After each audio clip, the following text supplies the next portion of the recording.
Welcome to Inspire Campfire, a podcast where ordinary people tell their stories of extraordinary adventure. These are campfire stories meant to inspire the rest of us to light the fire within, get outside, follow our dreams, and return to tell our own stories. Ready? Let's strike the match.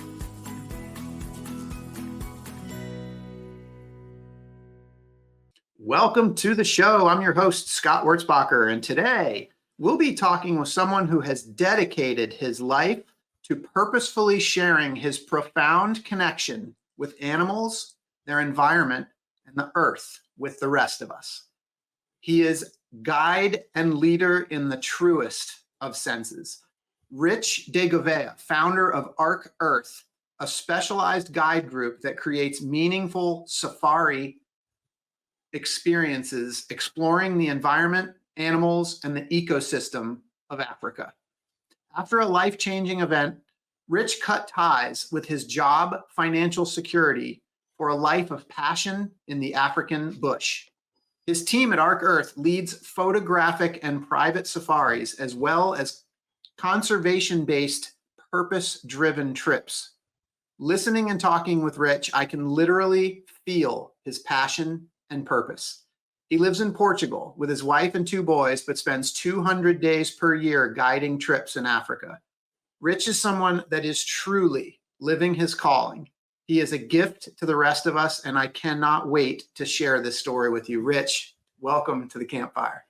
Scott, thank you so much for having me. I'm really excited to be here with you today. And thank you for that awesome intro. Wow. Oh my gosh, I just got lost in watching some of your content yesterday. It is so inspiring, so amazing. And I just want to bring listeners into this story because it's just epic.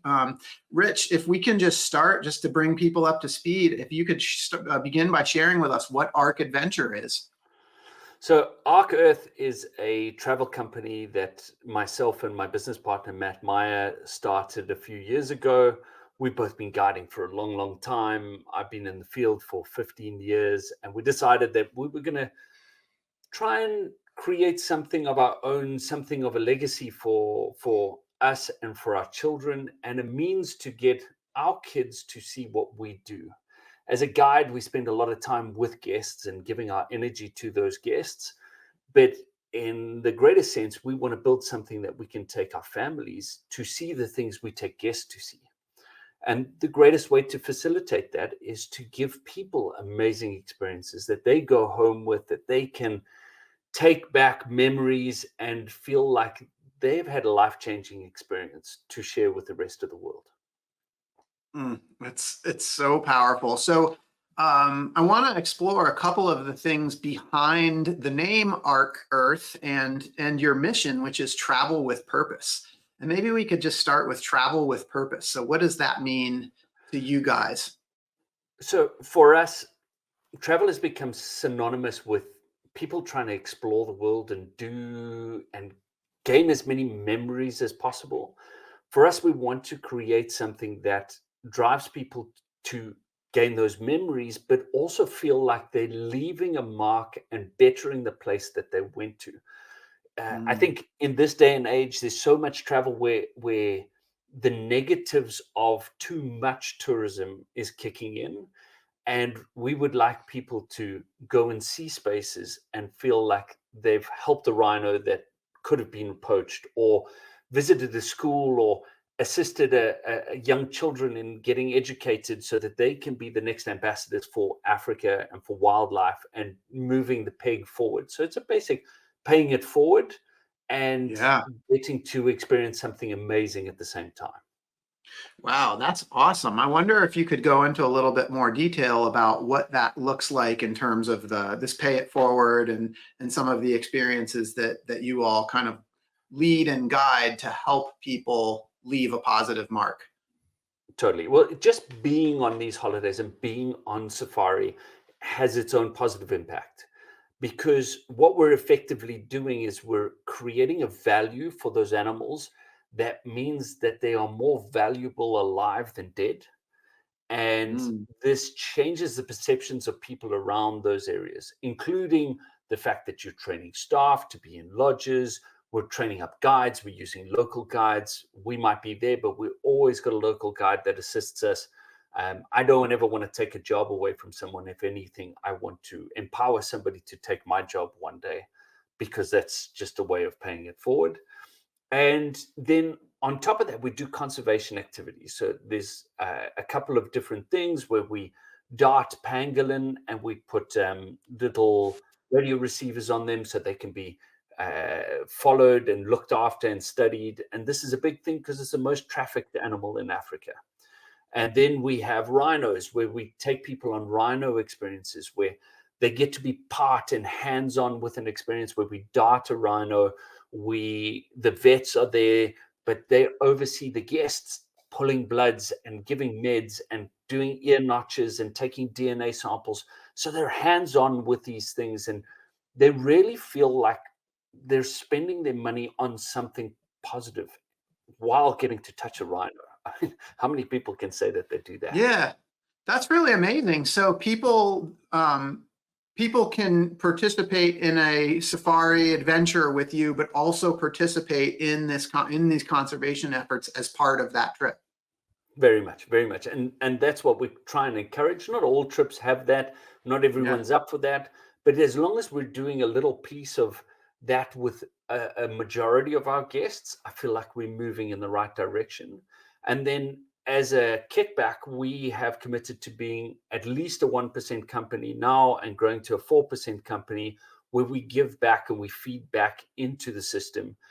So last year, we gave a bunch of funds to 3 different African schooling systems that are training kids and helping kids understand the wildlife around them better, so that they create this beautiful connection with the wildlife and the nature around them, that they too become ambassadors and want to save these things going forward. Yeah.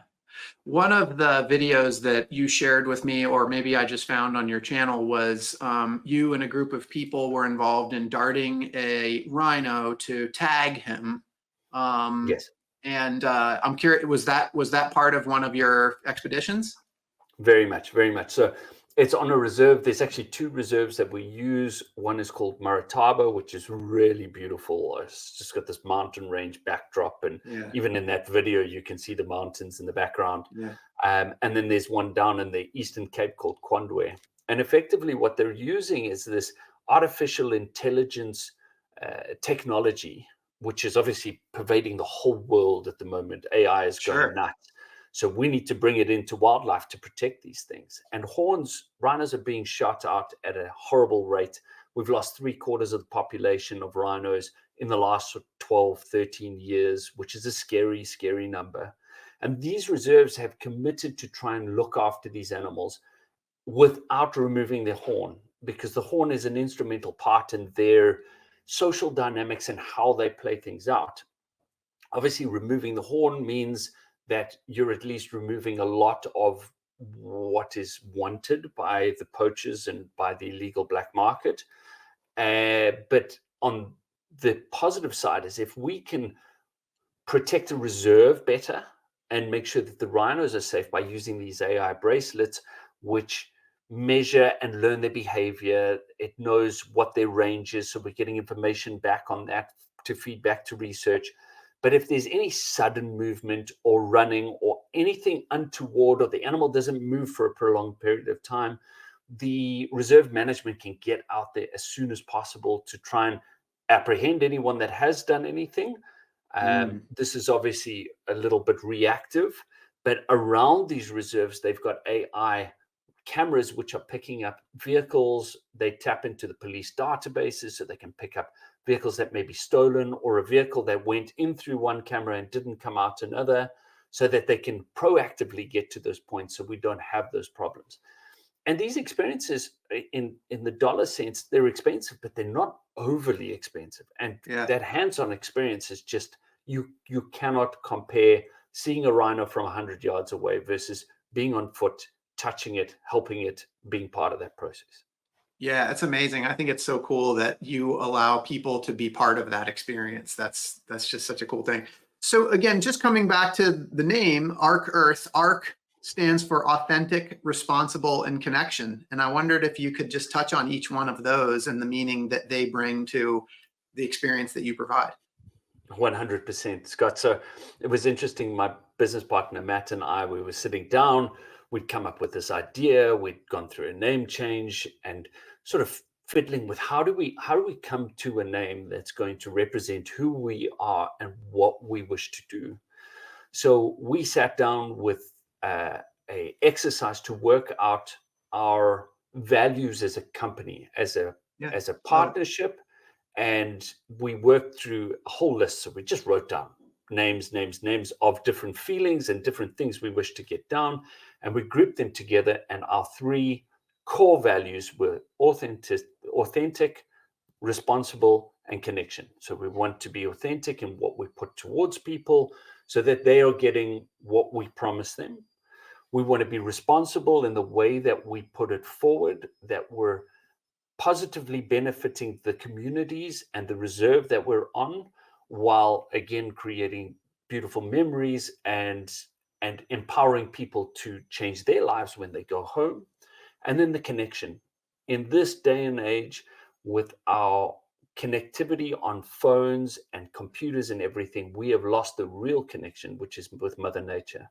And we want to bring people back into that. We want to plug them back into that energy source, that thing that for me saved my life, quite literally, and just was a wonderful way to do that. And I think with so much mental health being brought to the fore, just being in nature is a beautiful place to be. So we want to connect people with that.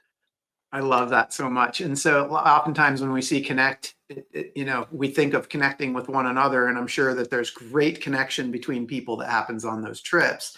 But you're speaking specifically of this connection with nature, which I just love so much. And one of the things that you and I got a chance to speak before today, and one of the things you shared with me in a previous conversation, I believe you said that some of the most spiritual experiences you've ever had have been with animals in nature. And I wonder if we could talk about that a little bit. There's a number of things that people can find online. And I do want to just pause for a second, because there's so much we could talk about today. And I really want to encourage people to check out your YouTube channel, check out your website, because there is just so much content for people to be able to get inspired by the work that you're doing and some of these stories. But one in particular that I watched was a short film called Silverback. And I wonder if you could tell us about that. So I was in a very positive position. I still do freelance work for an amazing American travel company called Natural Habitat Adventures. And I still have a lot of time with them. We still do a lot of trips with them. And they're very focused on group travel, but they've motivated myself and Matt to also take in that responsible side, the part of lifting things up.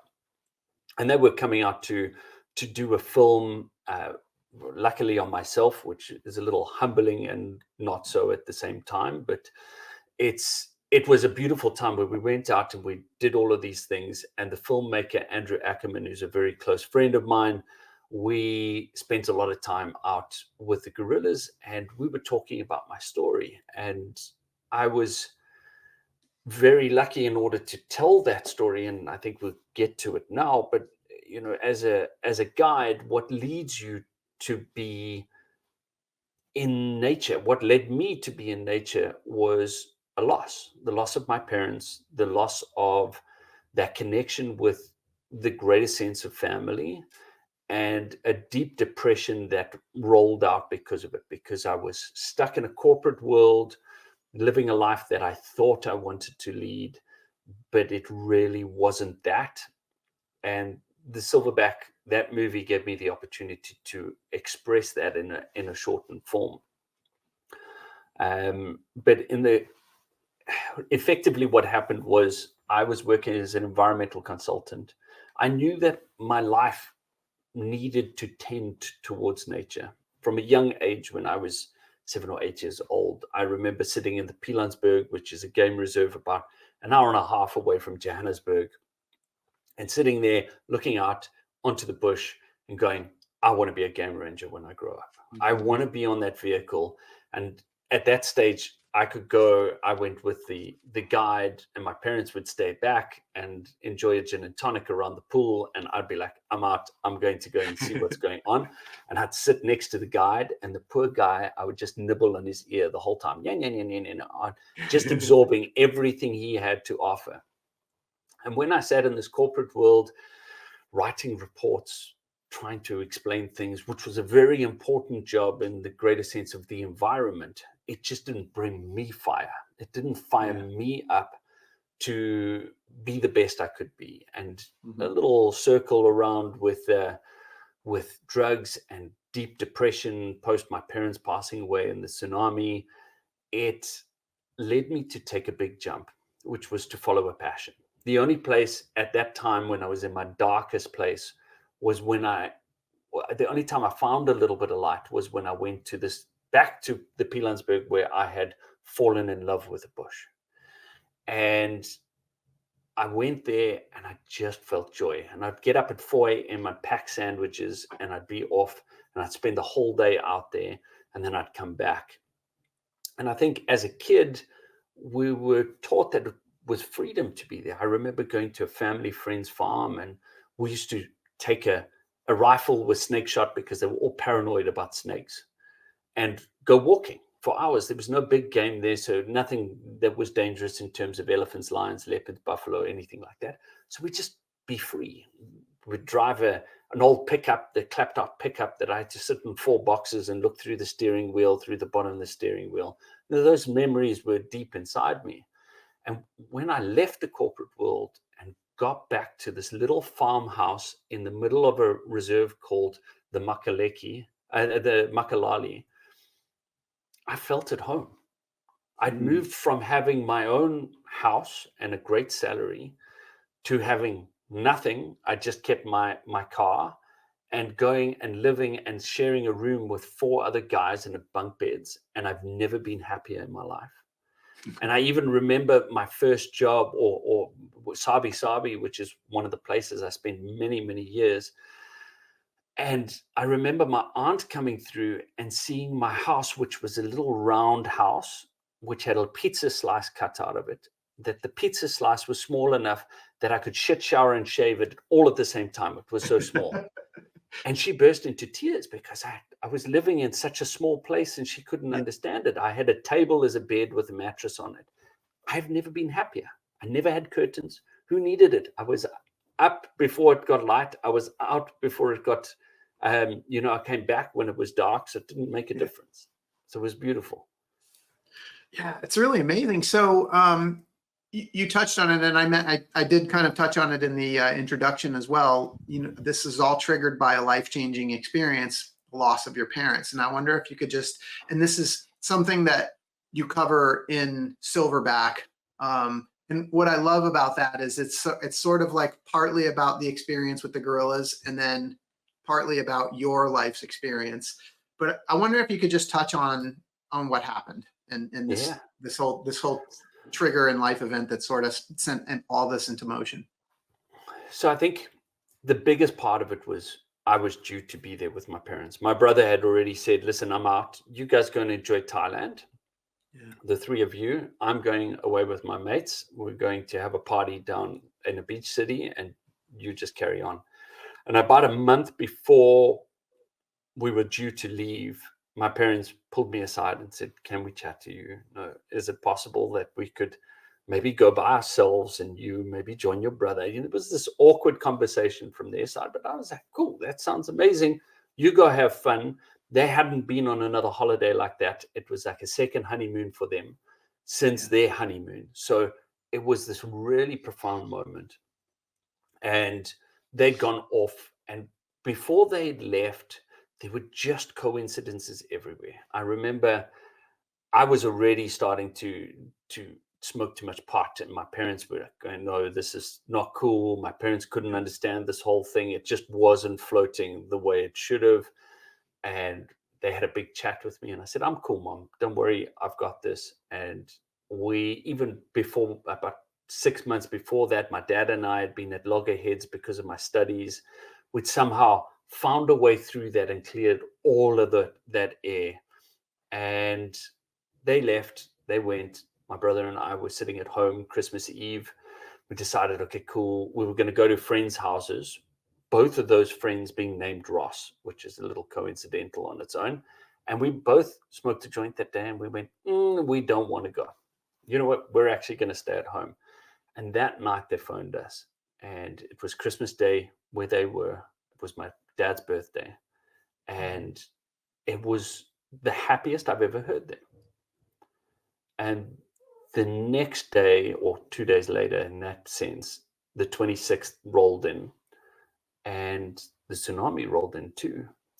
And I remember a family friend phoning me, and she couldn't get me on my cell phone because it's like, it's 6 a.m. What are you phoning me for? And then phoned on the house phone when we still had those things called house phones. And she said, there's been a tsunami. And I just remember going, oh my God, it's happened. Like, I had a dream 3 days before that my house got flooded. And now this happened. And I was sitting there going, what? I know that they're gone. And it took us 6 months to find and identify their bodies. We had to send in DNA samples. My uncles went across. I tried, I wanted to, but they just said, no, there's no ways you're going. It'll scar you for life. And I thank my family so much for not letting me go, because it'll change a person seeing so much death. And since then, they've always been with me, no matter how dark life got. But I think moving to the bush and seeing the interconnectedness of everything, of nature, of travel, of being out there on the road, and not being inside, hiding away, watching a television or being distracted by things, you see how purposeful life is. And nothing happens without reason. It all has a purpose. Every death has a purpose because it feeds something else. And in my case, that death fed a passion. It led me to spend time doing this and find the only way I could describe it, and I don't want it to sound arrogant, but there's a level of genius that I didn't have to work hard to retain information. It just flowed in, and I went, oh, wow, and then it stuck. Yeah. And through all of those things, and my university degree, my bosses before, they all taught me little tricks that allowed me to take these complex scientific things and tell cool stories about them. And my dad was the storyteller, so he taught me to tell the stories. And now I spend the time out there trying to show people this interconnectedness. And no matter how far away I get from civilization, it's amazing how when we're on a trip, there's always some level of depth that goes beyond what's happening in nature and what's happening at home. We always delve into the personal because you can't help it when you're sitting around a campfire and you're not distracted. Yes. Well, and one of the things that I noticed I think it was in Silverback, but when you were talking about this experience, I just made some notes about some things that I heard you say. And I heard you say, I thank God for every little connection that pushed me along the way. If they hadn't passed away, I wouldn't be the person I am today. I never would have found nature. Without the darkness, I couldn't find the light on the other end. Hell yeah. I think, and that's the yin and the yang. Yeah. You cannot have light without darkness. You cannot experience everything beautifully. We're taught, as I was taught from a young age, that we need to try and be happy. Whatever makes you happy, Richard, you can be anything that you want as long as you're happy. And I think that was a flawed statement in its general, because there's no such thing as perpetual happiness. We have to have the ups and the downs in order to find that. And you have to go down to go up to feel happy. So it's about finding that flow and just following your path. And that darkness keeps chasing me every now and again. I'll lie down, especially at my long time when I'm not distracted by trips and I'm stuck at home and I'm stuck in my own head. That darkness starts to chase me again. And I've got to find a way to focus on the positive, take in the negative, and just be part of it, just flow with it. My impression is that nature and the connection with animals is on the positive side and helps with the healing. Totally. Yeah. So let's go back to Silverback, because there really are two elements in that film. One is the sort of focus on the animals and the gorillas, and then one is your story. So let's touch on the gorillas and that connection. So part of that story is you're basically in this environment, experiencing this gorillas. You're almost like you're with them. It's not like you're, hundreds of feet away watching them. I mean, you're literally sitting there with them. Like, what was that like? It's the first time I went was overwhelming. Yeah. The hype of being with probably our closest relative in terms of evolution was monumental, and something that weighs 500 pounds and could snap you in half like you're a twig. And when you get there, they're like a bunch of Californian dope smokers. They are so chilled, and they're just chewing on leaves and interacting, and you watch the moms with the babies and you listen to the communication that goes on, and it's slightly overwhelming. And I've done it almost 150 times now, which is a good amount. Yes. And it doesn't matter how many times I go, I am always overwhelmed by them. Just sitting there with them. I remember one situation where we went into a group and I had to split my group in two. So one group went off to one group of gorillas, the other half went with me to this one, and then the next day I was going to swap around. And there was a 3-day-old baby, 3 days. And we got there and we were sitting with them, and the guides know me because I've been there a few times. And they're like, Richard, why don't you, while we're watching here, you go around, see if she'll let you see the baby. Because if she lets you, then the other guests can get in there. And I got in there, and every time I got close, she would just turn and hide the baby. And then I'd sneak around the other side, and then she'd turn and hide away again. So she was on this little motion, and eventually I was like, okay, cool, girl, you got this. I'll give you your space. Enjoy your baby. And we went back the next day with the other half of the group. Baby's now 4 days old, so 25% older, which is fantastic.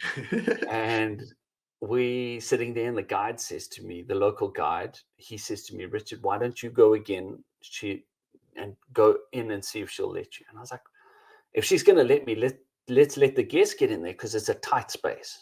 I mean, there was probably going to be about 6 or 7 feet between me and her. And he's like, there's no way she'll let the others. You have to go, because she'll remember you from yesterday. And I walked in there, and I slowly made my way, and I got in front of her, and I sat down, and she was 7 feet in front of me. And she went like this and just opened the baby up and was like, there. Wow. And she showed me the baby. And she sat there for the next 2 hours while everyone else slept, just showing off her baby sleeping. No attempt to hide the baby. My wife was pregnant with my youngest. And I was overwhelmed with this real connection with her, because I knew that what she'd gone through, my wife's going to go through. And I could picture myself holding my son and being part of that. And it brought me to tears. I was truly emotional in that moment. It really is. The gorillas are something else. She saw you, and she wanted you to see what she had. Yeah. Yeah. And it was a built-up trust. And it's what happens with these animals. And I think that's what makes the gorillas such a incredible thing to be part of. Because when we're on safari, we're in a vehicle 99% of the time. And if you're on foot, they either want to run away from you or kill you. That's the two ways it works, which is great because it provides beautiful nostalgia. You get a bit of adrenaline, you find your way through it, and we do it safely getting out on the other side. But the gorillas take about 2 to 2.5 years to habituate them. And once they're habituated, it's like you're part of their family.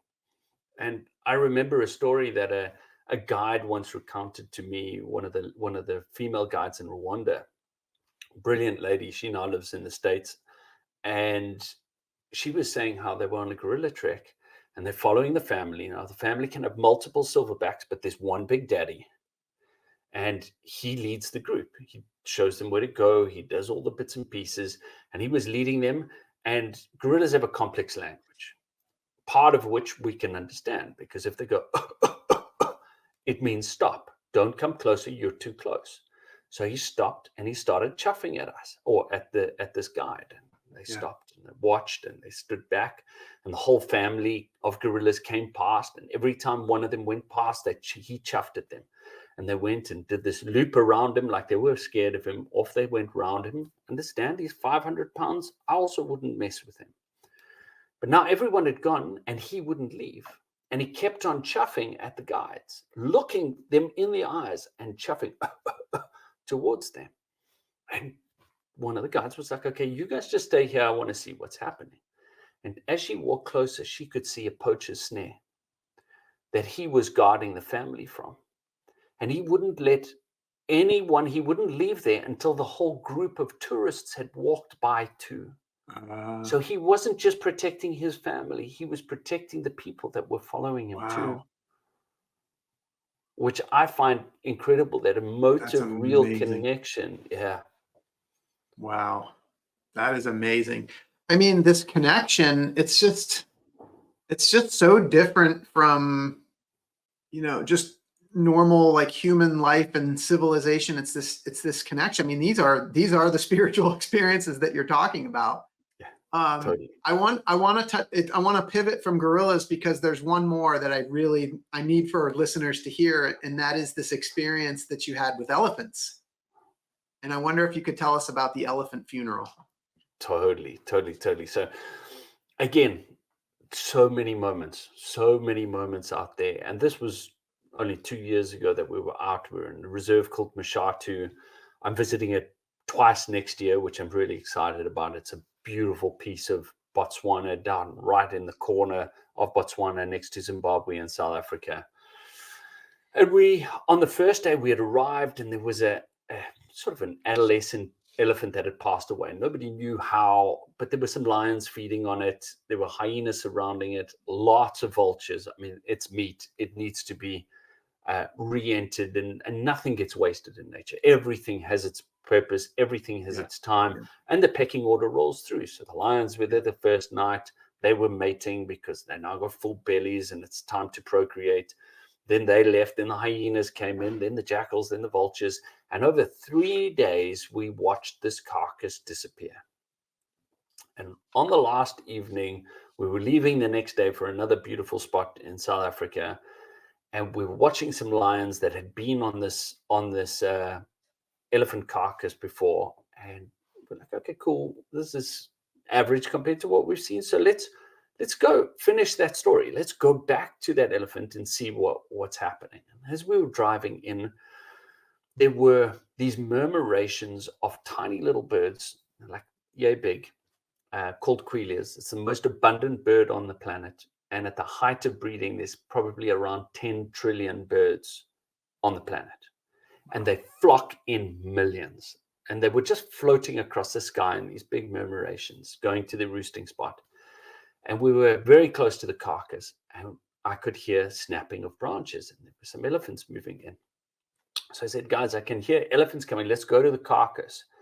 And as we got to the carcass, this herd of elephant walked in, and they started chasing all the vultures away, chased the jackals away. The youngsters were busy trumpeting and pushing, and you heard this low-level grumble that elephants make, this like, which is a infrasound. It goes through the ground, and they can communicate with one another for miles, up to 10 miles. And the big matriarch, she sort of walked up to us, and they were moving the bones around. And I'd explained this all to the guests, that elephants have been known to move bones after the fact, and that they can mourn their dead. This is all theoretical. I've read this. It's all part of theory. And she came right up to us. They chased everyone else away, and she was looking at us straight in the eye and sort of waving her leg. And when they go on 3 legs and they're waving it like that, it's a thing that they're thinking. They're considering whether to charge you or not. So we all sat quietly. Nobody said a word. And she stopped and she went back, and suddenly everything got quiet. And she went back to the carcass, and the rest of the elephants went around her in a big circle, and they started to rumble again, that, and there was silence. And we knew that they were mourning, that they were saying goodbye to this animal. Not one of us said a word. Not one person asked a question. Everyone just sat and immersed themselves in this feeling, because it was a feeling. I have goosebumps just talking about So it. do I. And as quickly as it started, it ended. And they all just picked up and very quietly moved off into the bush. And this is a crazy thing when you see 12 elephants move through the bush without making a sound, just dead silent, like they've got ninja slippers on or something. We'd watched this whole thing, and I turned around, and there was not a dry eye in the house. Everyone was crying. There were just tissues and sniffling, and everyone just knew that they'd been part of something special. And that matriarch had come straight to us and looked us straight in the eye and went, okay, you're cool. You can stay. And that's the only way I can explain it. I might be anthropomorphizing it, but that's my feeling, and I'm going with that because it's Yeah, no, I mean, it's amazing. I mean, obviously it wasn't just you, that the entire group of people that you're with felt the same thing. Yeah, very much. Yeah. Very much. And so you become connected to that. I think just being in nature for longer than a day starts to couple you in with everything, and you start rolling with what is. it's so beautiful. I really love that story, and people, you can watch it over and over again on YouTube. It's such a great story, and you're a master storyteller as well. One of the things that is one of your gifts, along with guiding, is photography, and so you're also prolific in shooting the wildlife, and sharing these images, and really trying to be a storyteller with your camera. And one of the things that you said was that connecting people with the experience of being next to a gorilla or an elephant is something that you hope to do for people that wouldn't otherwise get that opportunity.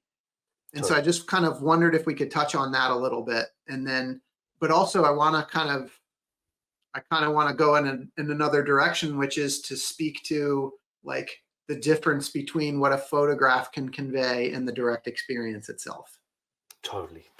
So I understand that what I do is very privileged. And a lot of these safaris come with a cost sense that 99% of the planet probably wouldn't be able to enjoy or to be part of. Yeah. And through photography, I'm able, and now videography, as the skill set grows, I'm able to share these moments and share stories and information with a broader audience that allows them to better understand how incredible these animals are, to understand the complexity of them, rather than just being a lion that has sharp teeth and kills things, but that the social lives are really towards one another. That a 500-pound gorilla that could snap you in half has an emotional connection to the people that it is part of, that are coming to see it once a day for 1 hour. And that those people that are never able to get out there can look at it and fall in love with it, because I do not believe that we will ever try to save something we don't love. You look at our connection to our pets. The world has loads of pets, and we are willing to move heaven and earth to keep our pets alive just because we love them. So I believe that photos and videos can give people that same feeling, can connect them to that in some way, shape, or form. And that's my little piece that I can offer them, because not everyone's going to get there. But the difference in being next to that animal when a lion walks down the side of your vehicle, or a silverback walks past and gives you a little palm off and knocks you over, saying, listen, I want to go there and you might be a little bit in my way. Words, photos, A video will go viral, but it'll never explain that feeling. The smell of a gorilla, that it's got a sweet body odor smell to it. The smell of a wild dog, an African wild dog that smells like wet dog, but you can smell it 10 minutes after they've walked past a place. The sound of a lion roaring, because it's not a sound, it's a feeling. Those are things that you could never, ever capture in a photo or a video. You have to be there to experience it. I love this so much. You know, one of the things that you shared with me was that you believe that your job is to, as a guide, your job is to interpret what the animal is doing and how they fit into the environment. And, you know, sort of telling this story and sharing this experience with the people as they're experiencing it. And it just makes me think about like people as animals, because you're taking people into this environment and sharing that. But like, I guess I'm just curious, like if the tables were turned, what would be the story that you would tell about people? In other words, if you were to come into a human's habitat with a group of curious humans to witness what they're doing, what would be that story that you would tell? Scott, it's a great question. And I think the truth of it is if you go sit in a bar and you watch humans interacting, they interact like wildlife. You see the testosterone, you see the estrogen, you see people trying to be noticed, you see people interacting, you see groups and community, you also see the individuals.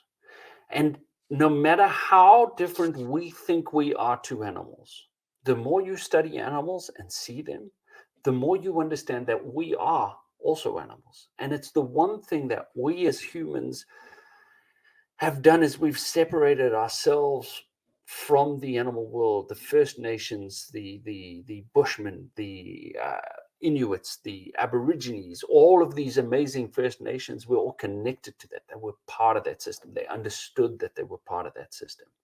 We now look at it from outside and think we're different, but we're not. The sooner we realize that, the easier it will be for us to understand why we do what we do and be able to deal with those things and at least move forward as a community. So thank you for that. I love this conversation so much. How would the story be different in the bar, or in the streets of New York City where people are just whizzing by, jumping into cabs, going in and out of buildings, like just living that busy life, and the group of people that's on a safari with you witnessing nature? If I was a group of people looking at both of those sets of people, what would be the story? What's the difference between the story? The difference is presence.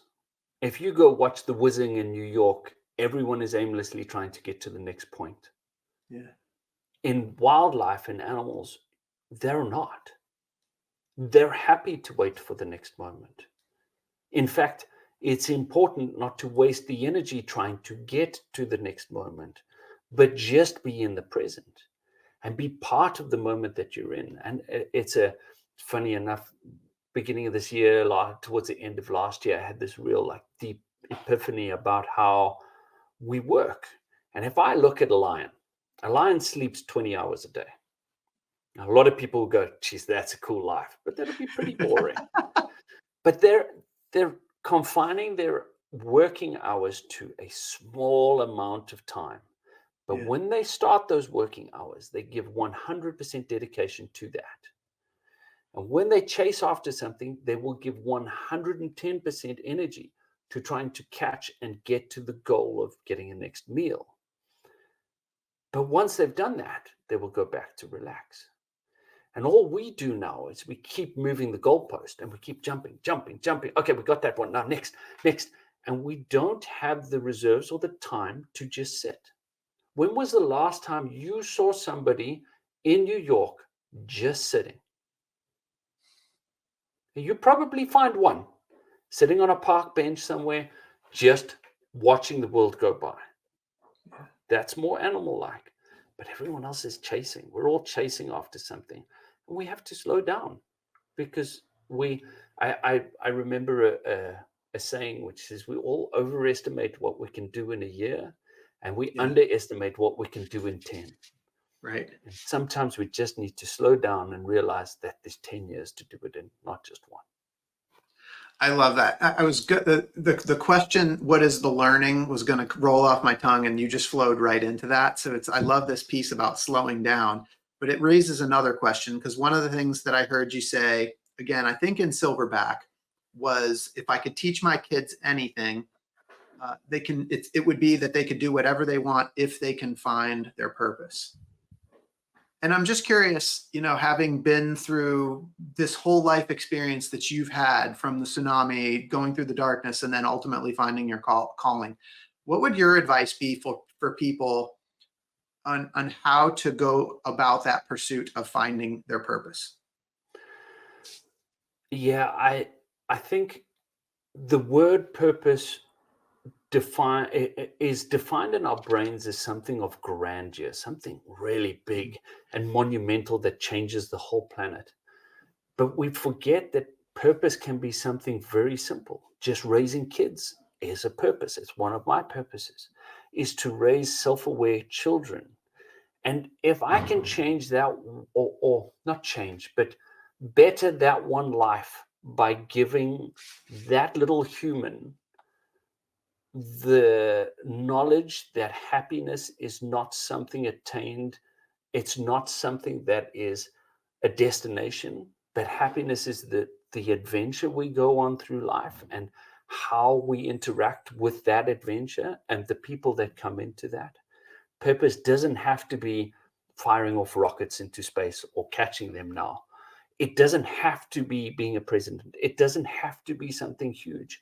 It can be as simple as taking one person that's a little down on their luck and moving them forward, or moving yourself, because you may be the one that's down on your luck and needs a push forward, where the darkness might be chasing you for a bit. And it's worth just taking that next step and enjoying the journey, like really enjoying the journey. Rich, you are living your calling. I mean, you're a guide, you're a leader, and that is exactly where you're supposed to be. And I just feel it. I feel it coming from you. It is amazing. You are a guide. And in fact, people can join you on adventures in Africa. Could you tell us a little bit more about your guide services, places that you go, and how people can get involved? Yeah, sure. So we do custom built trips for anyone from one person to bigger groups. But for the most part, it's privately bespoke organized. So we organize everything from having a face-to-face chat with people, and we go, okay, cool, what do you want out of this? And then handpicking properties that we have personally been to numerous times, understanding what the outcome is going to be. And we organize all the little bits in between. Sometimes it's guided by us or by some of our other guides. Sometimes it's just at your own steam, because different people have different needs. But we organize everything from start to finish, so that when they get there, a person feels comfortable, no matter that they're far away, especially in Africa, which can seem deep and dark at times. But we do everything across the whole of Africa, from gorillas to migration to South Africa to deserts to you name it. And we're expanding further afield. So let us know. You can go onto our website or hook us up on social media, and we'll be happy to guide you through that. That's amazing. So like what would the next steps be for somebody that wants to find more, if they want to connect with you or just get more information?